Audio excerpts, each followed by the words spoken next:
व्यक्ति ने दिया लगाया है, जिस व्यक्ति ने दीप लगाया हुआ है और अगर वो कुंवारी अवस्था में है तो अकेला शरीर का कष्ट भोगता है, और अगर उसकी शादी हो गई होती है तो पति और पत्नी दोनों को शरीर का कष्ट भोगना पड़ता है। ओम नमः शिवाय भक्तों, हर हर महादेव। दिया का प्रयोग तो लगभग हर किसी के घर में, हर पूजा पाठ में होता ही है। चाहे हम मंदिर में दिया जलाएं, अपने घर के पूजा घर में दिया जलाएं, तुलसी के पास दिया जलाएं, या कहने का मतलब है बेल के वृक्ष के पास, पीपल के वृक्ष के पास, या फिर बहुत सारे पूजा पाठ में कहने का मतलब है दिया जलाने का प्रावधान है। क्योंकि जब भी हम दिया जलाते हैं तो उससे क्या है कि भगवान काफ़ी प्रसन्न होते हैं। लेकिन साथ ही साथ दिया जलाने के समय कुछ ऐसी नियम होती है, कुछ ऐसी मान्यताएं होती हैं, कुछ ऐसी बातें होती है जिसका हमें खास ध्यान रखना होता है। क्योंकि यदि हम उसका ध्यान नहीं रखते हैं तो कहने का मतलब है कि लाभ की जगह हमें नुकसान मिलने लगता है। कहने का मतलब है कि हमें वह कष्ट प्रदान करने लगता है। इसीलिए आज के इस वीडियो में पंडित प्रदीप जी मिश्रा ऐसे ही एक काफ़ी महत्वपूर्ण बात बता रहे हैं, जो गलती करने से हमें कहने का मतलब है कि लाभ की जगह हमें कष्ट मिलने लगता है। आज के इस वीडियो में जो पंडित प्रदीप जी मिश्रा जो दिए से जुड़ी हुई बात बता रहे हैं, जो गलती बता रहे हैं, उसको करने से क्या होता है कि दुख और तकलीफ आपके जीवन में आने लगती है। इसीलिए हम उस गलती को नहीं करना चाहिए, और वह तभी नहीं करेंगे जब हम उस गलती को जानेंगे। कहने का मतलब उस बात की जानकारी हमें होगी। तो इसीलिए उस बात की जानकारी आज के इस वीडियो में पंडित प्रदीप जी मिश्रा के कथा के माध्यम से आपको मिलेगी। कथा के बीच में मध्य में पंडित प्रदीप जी मिश्रा ने वह बात बताई है, इसलिए आप आज के इस वीडियो को पूरा देखें, तभी आप अच्छे से समझ पाएंगे। तो चलिए सुनते हैं आज की कथा, जानते हैं उस बात को उन्हीं के द्वारा। तपस्वी तप करते हैं, भगवान के मंदिर तो जाते ही नहीं है। साधु तप करते हैं, भगवान के मंदिर नहीं जाते। सन्यासी तप करते हैं, वो भगवान के मंदिर नहीं जाते। और आप कह रहे हो कि भगवान के मंदिर में जाकर दुख कटेगा। तो हमने कहा तपस्वी को कौन सा दुख है? जब उसने तप करने बैठा तो दुख कौन सा है? सन्यासी को कौन सा दुख है? सन्यास लेकर बैठा है तो दुख आएगा कहां से? साधक को कौन सा दुख है? जब साधना में बैठ गया तो दुख मिठा कर ही बैठा होगा ना।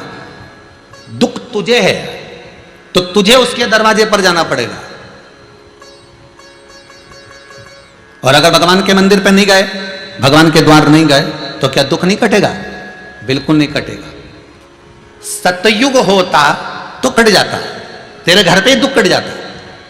त्रेता होता तो भी तेरे घर पर दुख कट जाता। द्वापर होता तो भी तेरे घर पे दुख कट जाता। पर कलयुग है, कलयुग में दुख तो भगवान के दरवाजे पर जाने पर ही कटेगा। पहले के लोग, अब सतयुग में निकालो जरा पुराना समय और आज का समय, और सरल भाषा में समझ लो अच्छे से।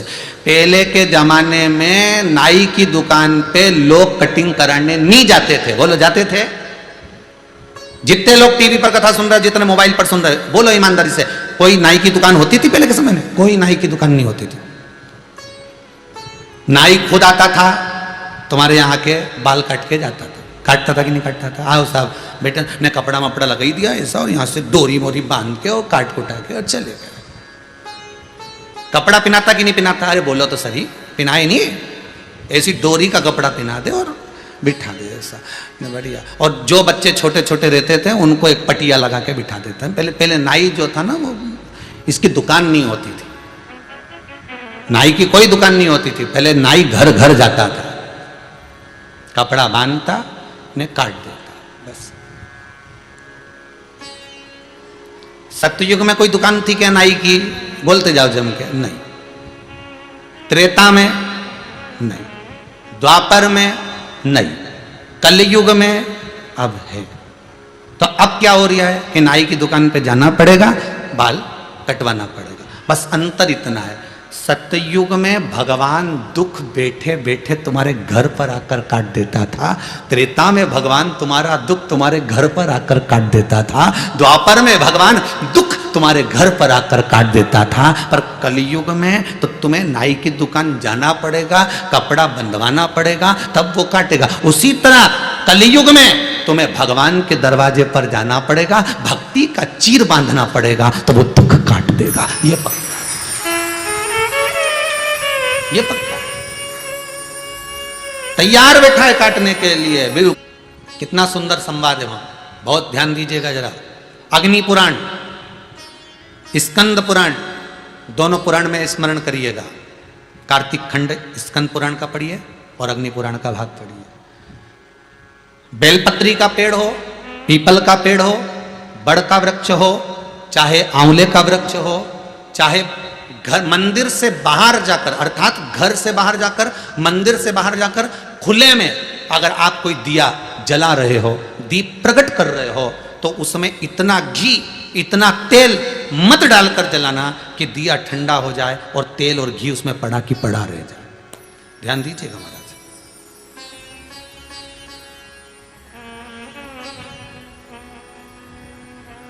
कई बार आपके साथ में भी हुआ होगा, आप दशा माता की पूजन करने गए हो, या पीपल की पूजन करने गए हो, या वृक्ष की पूजन करने गए, आंवले की पूजन करने गए, बेलपत्री का पूजन करने गए। तुमने तो दिए में घी डाल लिया ज़्यादा, बत्ती भी लगा दी तुमने, और इस भाव से लगाई कि जलेगा थोड़ी देर तक, और मालूम पड़े तुम्हारी पूजन हुई, हवा का वेग आया, दिया ठंडा हो गया और उसमें घी पड़ा रह गया, उसमें तेल पड़ा रह गया। महाराज, जिस व्यक्ति ने दिया लगाया है, जिस व्यक्ति ने दीप लगाया हुआ है, और अगर वो कुंवारी अवस्था में है तो अकेला शरीर का कष्ट भोगता है, और अगर उसकी शादी हो गई होती है तो पति और पत्नी दोनों को शरीर का कष्ट भोगना पड़ता है। कहीं कमर दुखेगी, कहीं घुटना दुखेगा, कहीं पीठ दुखेगी, आंखों में जलन होगी, कहीं ये सिर का जो गले का भाग होगा, कान के पास का ये दुखना चालू हो जाएगा, ये पीछे का भाग दुखेगा। तो कई डॉक्टरों को दिखाओगे, इलाज देखो जरा, क्या सब हमें जांच कर लो, जांच में तो कुछ भी नहीं निकल रहा, दवाई भी खाते हैं, थोड़े दिन आराम लगता है, फिर वैसे हो जाता है। कारण निकालना है तो कारण ढूंढो कि हमारे पुराण क्या कर रहे हैं। कारण हमने खुद उत्पन्न करा है कि किसी वृक्ष की पूजन करी, उसमें तेल घी की मात्रा इतनी बढ़ा दी कि हम तो गए, जब तक बैठे दिया जल रहा था, उठ के गए, हवा लगी, दिया ठंडा हो गया, और उसमें जितने समय तक वो घी और तेल पड़ा हुआ है, 15 मिनट, 10 मिनट, 25 मिनट, 50 मिनट, 1 दिन, 2 दिन, 4 दिन, तो वो बार बार पलट पलट कर वो स्वास्थ्य को खराब करेगा ही,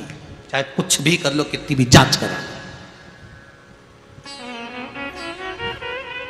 कितनी भी जांच कराओ, फिर तुम अपने हॉस्पिटल में जाओ, जांच कराओ, लिख दी हमने तो कि इसकी जांच कराओ, ने उसकी जांच कराओ, पर उसको गलती ढूंढो कि अपन क्या गलती कर रहे हैं, गलती किस जगह पर हो रही है। आप आए नहीं और सुबह हो गई, मेरी पूजा की थाली धरी की धरी, क्यों नहीं आए, किस लिए? इसलिए नियम है, मंदिर के अंदर जो दिया लगता है वो भरा हुआ लगता है। कैसा लगता है? भरा हुआ लगाइए, क्योंकि उसमें हवा नहीं लगेगी, वो पूरा जलेगा। जितनी देर तक जलेगा उतनी देर तक सुख समृद्धि शांति देता है। बाहर जो दिया लगाया जाता है, बत्ती को केवल भिंगो कर रखिए, या आप जितनी देर परिक्रमा कर रहे हैं, पूजन कर रहे हैं, उतनी देर घी की कटोरी साथ लेकर जाओ, उतना सा घी डाल दो जितनी जरूरत पड़े। पर तुम तो इतने समझदार कि पहले से घर में से दिया भर के चलो, तुम तो इतने समझदार कि घर से दिया भर के चलो, कटोरी में कौन ले जाए, सास के काय को ले जा रही है, कटोरी में भर के रहने दे, दिया भर ले, एक बार का लगा देंगे, लग देंगे, चलेगा जब तक चलेगा, अपन आ भी जाएंगे तो चलते रहेगा, जलते क्या रहेगा, हवा का वेग आएगा, बुझा देगा, ठंडा कर देगा, ठंडा करा, घी पड़ा रहेगा, तुम्हें कष्ट प्रदान करेगा।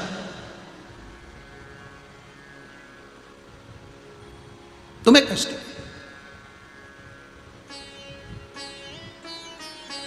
तुम्हें रोग प्रदान करेगा, दुख।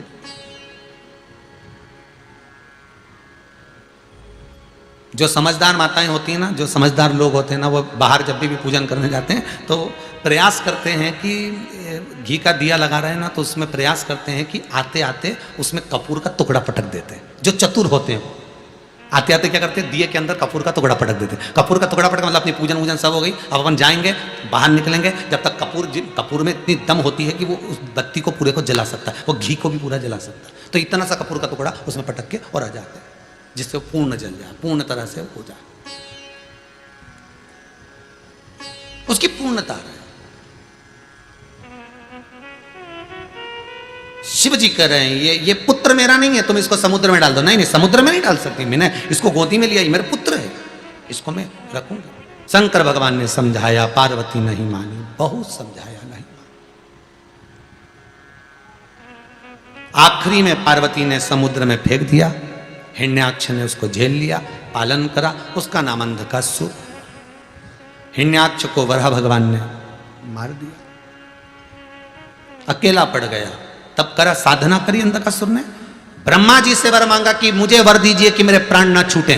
ब्रह्मा जी ने कहा ऐसा हो नहीं सकता कि प्राण ना छूटे, जन्मे हो तो मरना तो पड़ेगा, संसार की रीत है, आए हो तो जाओगे, बस इतना है कि जितनी जिंदगी को अच्छे से जी सकते हो जी लो, मरना तो है, आया हो तो जाना ही पड़ेगा। अपने जीवन को खुश होकर जी लो, अपने जीवन।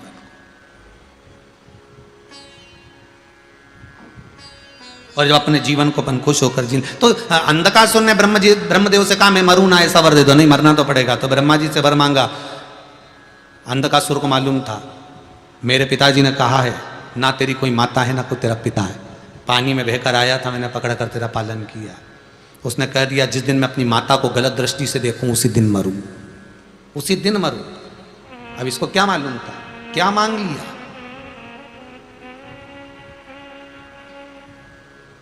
मांगने का भी तरीका होता है भगवान से कि हम क्या मांग रहे हैं। एक व्यक्ति, दो व्यक्ति थे, दो मित्र, दोनों भगवान शंकर के पास गए, भोलेनाथ जी कृपा कर दो। शंकर जी ने कहा मांगो क्या चाहिए। एक बोला प्रभु ऐसी कृपा करना लोग मुझे दे दे दे दे दे दे, मैं किसी को कुछ ना दूं, ऐसी कृपा करना। दूसरा बोला मांग तुझे क्या चाहिए। शंकर जी से वो बोला प्रभु ऐसी कृपा करना कि मेरे हाथ से खूब दान पुण्य संकीर्तन पुण्य होता रहे, शिव महापुराण की कथा होती रहे, मैं खूब दोनों हाथों से लुटाता रहूं, कम ना हो, खूब लुटाऊं पर कम ना पड़े। शंकर जी ने कहा तथास्तु। जिसने मांगा था कि मुझे लोग दे ही दे दे ही दे, वो 3 बत्ती चौराहे पे मांग रहा भीख, उसे लोग दे ही रहे दे ही रहे दे ही रहे, भिखारी बन गया। और जिसने कहा था मैं दोनों हाथों से लुटाऊं, वो भगत बन गया। भगवान दे भी रहा है, वो लुटा भी रहा है, उसकी कृपा। मैं मरूं ना तो कि मरना तो पड़ेगा, मृत्यु निश्चित है।